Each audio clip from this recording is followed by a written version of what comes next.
We use apps like Gmail, Facebook, and Google Maps literally every single day. But have you ever actually stopped and wondered what's going on under the hood?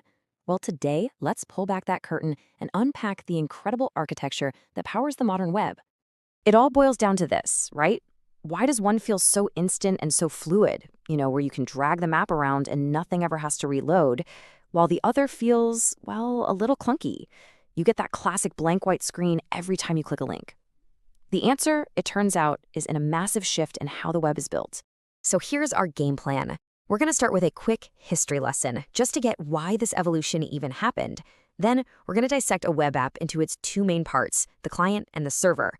We'll see how they talk to each other, and then we'll reveal the secret sauce that makes modern apps feel so dang fast. And finally, we'll wrap it all up with why any of this matters to you. All right, to really get a handle on where we are now, we've got to take a quick trip back in time. See, the web wasn't always this interactive playground. It's gone through some huge changes, mostly because we, the users, kept demanding more and more from it. In the very beginning, back in the 90s, we had Web 1.0. You can think of it as the read-only web, basically a giant digital library of documents that you could just look at. But of course, that wasn't enough. We wanted to connect, to share, to be part of the conversation. And that desire gave us Web 2.0, the social web, where we could finally interact, liking, commenting, uploading our own stuff. This was all powered by some new tech, like something called Ajax, and that's a key piece of the puzzle we're going to come back to. And today, we're heading into the era of Web 3.0, pushing toward an even smarter, more decentralized web. So, here's the absolute biggest takeaway from all that history. We stopped just visiting pages and started using applications right inside our browsers. You see, a simple website just gives you information. A web application is interactive. It has logic, it remembers your data, and it responds to you in real time. Okay, so how do these amazing applications actually work? Let's start breaking one down. The very first piece is the client. Now, if we think of a web app like a really cool high-tech restaurant, the client is the dining room. It's everything you, the customer, can see and interact with.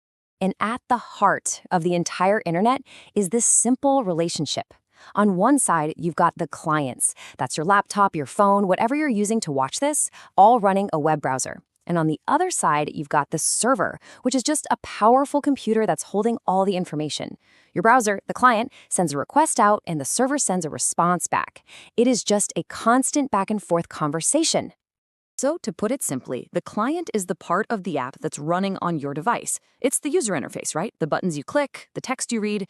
In our restaurant analogy, it's the entire front of house. It's where the whole customer experience happens. So what's this client-side experience built with? Well, it's this awesome team of three core technologies. First, you have HTML, which provides the basic structure. Think of it as the skeleton of the page. Then CSS comes in and adds all the style. The colors, the fonts, the layout, it makes everything look good. And finally, you have JavaScript. That's the magic. It's the spark of life that handles all the clicks, the animations, and all the dynamic, interactive stuff. Great. So we've covered the dining room. Now, let's push through those swinging doors and go behind the scenes to the part you don't see, the server. This is the kitchen, the pantry. It's the hidden brains of the whole operation. And that back of house? Well, it's not just one big, messy room. It's actually organized really intelligently. Modern apps use what's called a three-tier architecture to keep things clean and efficient. You can see here the presentation layer. That's the client, our dining room. Then in the back, we've got the application layer. That's the kitchen where all the work gets done. And finally, the data layer is the pantry, where all the ingredients are stored.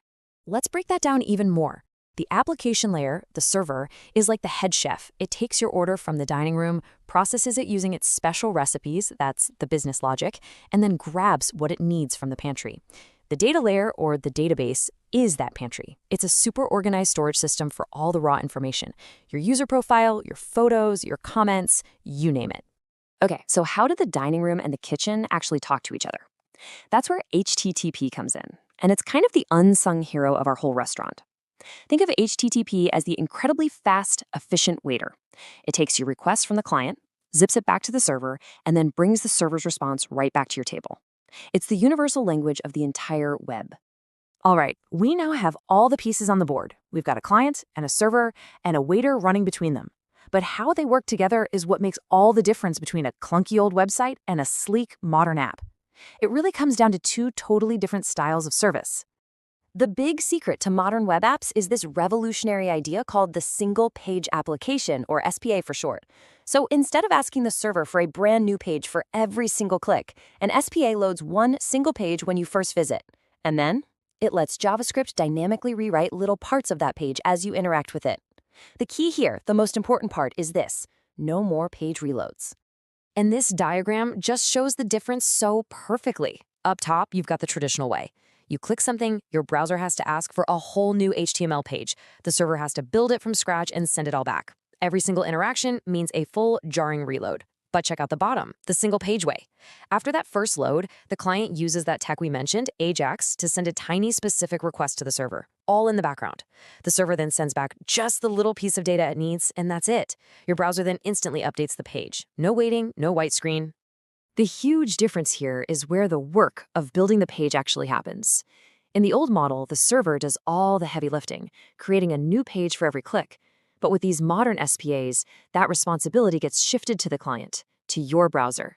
Your browser gets a powerful toolkit right at the beginning and then handles most of the display changes itself, which is exactly why it feels so much faster and more responsive.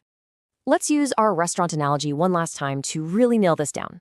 The old way is like ordering a brand new 3-course meal every single time you want a glass of water. The waiter has to clear the whole table and reset everything. It's crazy inefficient. The new way, the single-page application, is like a tapas restaurant. Small, specific plates of data are brought to your table instantly as you ask for them, without messing up anything else. It's just faster, smoother, and a way, way better experience. So, okay, we've covered a lot of technical stuff, right? From 3-tier architectures to the magic of SPAs.